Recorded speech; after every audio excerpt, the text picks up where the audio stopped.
السلام عليكم ورحمة الله وبركاته. أهلا وسهلا بكم في فيديو جديد وحلقة جديدة في قناتكم قناة إسلام دفال.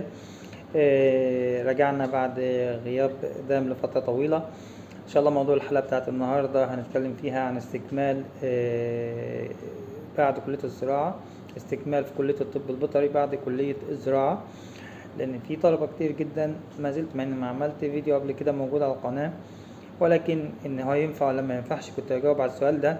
فالنهارده هجاوب بردك على السؤال وهنكمل ايه هي الشروط لو ينفع، ايه هي الجامعات اللي تنفع بتقبل بحاجة زي ديت، ايه هي شروطها، ايه مواصفاتها، المصاريف بتكون ازاي، نظام الدراسة بيكون ازاي في كلية الطب البيطري. ده هيكون موضوع الحلقة بتاعتنا النهاردة ان شاء الله. تابعونا ان شاء الله عشان تعرفوا كل التفاصيل دي. بداية أنا حابب أوضح لكل الطلبة والناس اللي كانت بتسألني عن الكلية بالنسبة لاستكمال الطب البيطري بعد كلية الزراعة. أنا طبعا هوضح كل المعلومات المتاحة واللي أعرفها، بحيث تكون متاحة عند كل الطلبة وكل الناس تبقى عارفة كل الشروط دي. بداية المصاريف، ناس كتير بتسأل عن المصاريف بتكون كام. المصاريف عموما بتكون غالية في كل الكليات، ولكن بتختلف من جامعة للتانية. تاني حاجة إن الحاجة ديت استكمال طب بيطري بعد كلية زراعة مش متاح في كل الجامعات، مش متاح في كل الجامعات المصرية. زي مثلا عندنا جامعة مطروح، جامعة الجامعات بتاعة الصعيد، الكلام ده مش موجود ومش متاح فيها. طيب تعالوا نتكلم مثلا. بداية أنا هتكلم بما إني جامعة دمنهور، هنتكلم عن جامعة دمنهور أولا بما إن يعني دي كليتي أو دي جامعتي، يعني عارف التفاصيل بتاعتها أكتر. جامعة دمنهور بتقبل الطلبة خريجين كلية الزراعة إن هم يكملوا في الطب البيطري، ولكن دلوقتي بما إن كان في برنامج متميز اسمه صحة وسلامة الغذاء موجود في الطب البيطري، فدلوقتي أي حد بيكمل كلية زراعة لازم بيقدم في البرنامج المتميز دوت، والمصاريف بتاعته بتكون تقريبا في حدود 24 ما بين 24,000 ل 25,000 جنيه. ال 24,000 جنيه في السنة الواحدة ديت المصاريف السنوية. يعني حضرتك هنتكلم كان شوية على نظام الدراسة. كل سنة من سنوات الدراسة هتدفع 24 ما بين 24 25,000 جنيه. طيب ال 24,000 دولت عبارة عن ايه؟ دول عبارة عن 14,000 جنيه دولت المصاريف الخاصة بالبرنامج نفسه، وفي 10,000 جنيه دولت المصاريف بتوع الكلية بيندفعوا للكلية. يبقى الإجمالي 14 و10,000، الإجمالي بيبقى 24,000. ال 14 بتوع البرنامج المتميز وال10,000 دولت المصاريف بتوع الكلية عن السنة الواحدة. طيب ده بالنسبة لجامعة دمنهور. طيب ايه الأوراق اللي انت بتطلبها، اللي بتنطلب منك وانت رايح تقدم الورق ده عشان تعمل استكمال في طب بيطري؟ الأوراق عموما ديت هتبقى مطلوبة في كل الجامعات، سواء في دمنهور، سواء في القاهرة، سواء في اسكندرية، سواء في المنصورة، سواء في بنها. فأي كلية زراعة بتسمح باستكمال طب بيطري الأوراق ديت المطلوبة منك. أول ورقة مطلوبة منك شهادة التجنيد، أداء الخدمة، إن أنت يكون معاك شهادة تجنيد أو محدد موقف من التجنيد. لو خلصت كلية زراعة وتخلص كلية الزراعة تخلص الجيش بتاعك تقدم على الجيش، يا إما بتاخد الجيش بتقضي الخدمة العسكرية بتاعتك، أو بيكون معاك إعفاء منها، سواء الإعفاء ده مؤقت أو إعفاء نهائي، بس يكون ليك موقف، الموقف بتاعك متحدد من التجنيد. تاني متطلب من المتطلبات من الأوراق المطلوبة منك للتقديم شهادة البكالوريوس، أصل شهادة البكالوريوس. ومش شرط في كلية دمنهور، في جامعة دمنهور عموما مش شرط تبقى خريج قسم إنتاج حيواني بما إن أنت هتخش برنامج المتميز، بتقبل أي خريج كلية زراعة. ولكن لو في ناس طلبة كتير مقدمة، الأولوية بتكون لخريجين قسم الإنتاج الحيواني. يبقى تاني حاجة قلنا شهادة التجنيد. أول حاجة شهادة التجنيد، تاني حاجة شهادة البكالوريوس، تالت حاجة أصل شهادة الميلاد. يبقى بعوز أصل شهادة البكالوريوس وأصل شهادة الميلاد. طيب بالنسبة لبقية الأوراق المطلوبة، رقم 4 بيعوز 4 صور شخصية، بيعوز منك صورة البطاقة، ودي الأوراق المطلوبة سواء في أي جامعة من جامعات بتسمع باستكمال طب البيطري. دي الأوراق المطلوبة منك. تاني حاجة مدة الدراسة، نظام الدراسة بيكون ازاي ومدتها هتكون قد ايه. أولا الدراسة بتكون 5 سنين كاملين. بتدخل كلية طب بيطري من سنة أولى، بتخش بتكمل أولى كأنك طالب عادي جدا داخل من سنة أولى مع الطلبة اللي داخلين أولى طب بيطري خارجين الثانوي، تاخد أولى وتانية وتالتة ورابعة وخمسة، مفيش أي فرق ما بينكم خالص، زيك زي أي طالب داخل الكلية في سنة أولى. الكلية لو انت داخل كلية نظام ساعات معتمدة، اي نعم كليات ساعات معتمدة، ولكن الكلية بتسمح ان انت يعني لو انت مشيت بنظام الساعات المعتمدة بتسمح لك ان انت توفر ترم واحد من الخمس سنين، فانت ممكن تخلص كلية في 4 سنين ونص. تمام، ده بالنسبة لنظام الدراسة. قلنا الدراسة 5 سنين، ما ينفعش تخش على سنة تانية على طول، والكلام ده موجود في كل الجامعات اللي هتسمح بكده.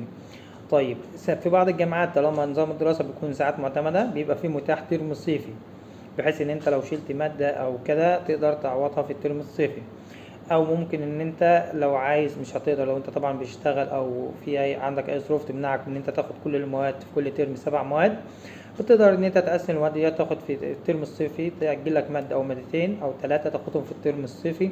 فده طبعا بتبقى ميزة للناس اللي هي شغالة او وقتها ما يسمحش ان هي تسجل او تحضر طول الوقت. تمام. تاني جامعة كمثال من الأمثلة الجامعات اللي بتقبل طلبة كلية الزراعة، جامعة بنها، طب بيطري جامعة بنها. المصاريف بتكون في حوالي 20,000 جنيه في السنة. تمام. التقسيمة بتاعتهم ال20,000 دولت بيبقوا متوزعين كالآتي: في 9,000 جنيه دولت فرصة تانية للتعليم، لو انت عشان بما ان انت خلاص كلية زراعة بتدفع 9,000 جنيه عشان بيديك فرصة تانية تتعلم تاني. والترم التكلفة بتاعته بتبقى على حسب عدد الساعات المعتمدة. الساعة المعتمدة في جامعة بنها ب 300 ساعة، ب 300 جنيه آسف، ب 300 جنيه على حسب الساعات بتاعت اللي انت هتاخدها هتحدد المصاريف. فالترم انت بتاخد في الترم حوالي من 16 ل 20 ساعة معتمدة على حسب عدد الساعات الخاصة بكل مادة. يعني الترم ممكن يعمله في حوالي 5,000 جنيه، يعني 10,000 جنيه في التوتال، من بين 10 ل 11,000 زائد 9,000 اللي هم فرصة تانية للتعليم، بيعمل لك في حدود 20,000 جنيه، من 19 ل 20,000 جنيه. تمام. ده بالنسبة لجامعة بنها، عشان كده يبقى الأمور كلها واضحة.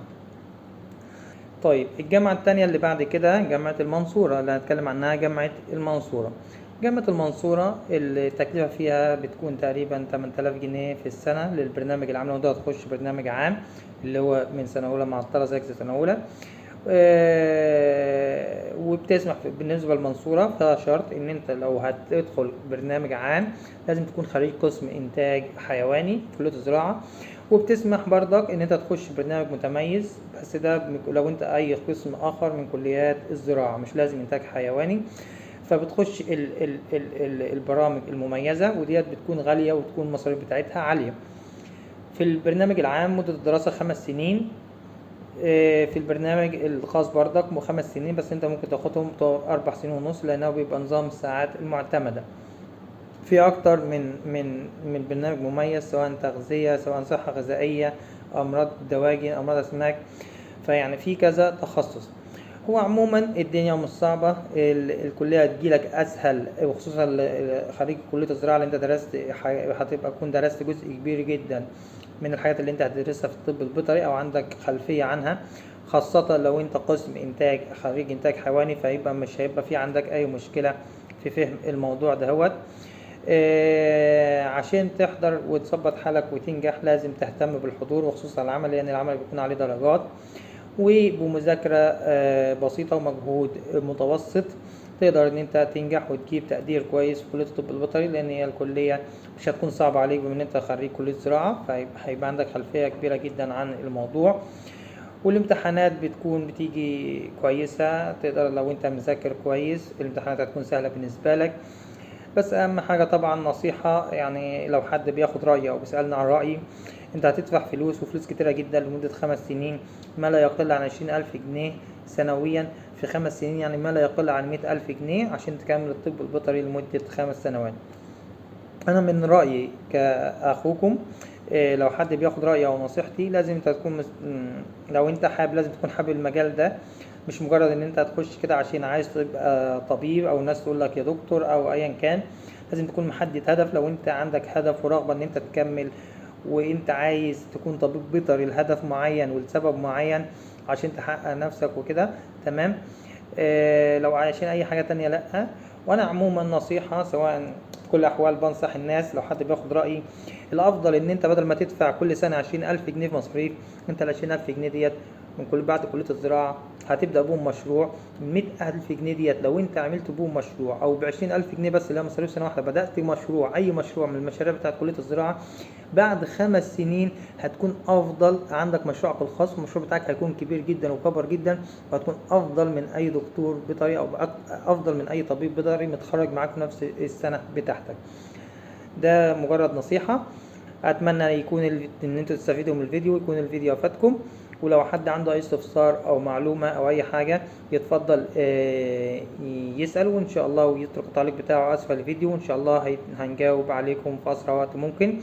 ويا ريت لو انت شايف ان الفيديو مهم وبيشارك معلومات كويسة تقدر تفيد الناس، يا ريت نعمل شير للفيديو واشتراك في القناة عشان نقدر نوصل المعلومات ديت لأكبر عدد ممكن من الطلبة خريجين كلية الزراعة المهتمين بالنقطة ديت.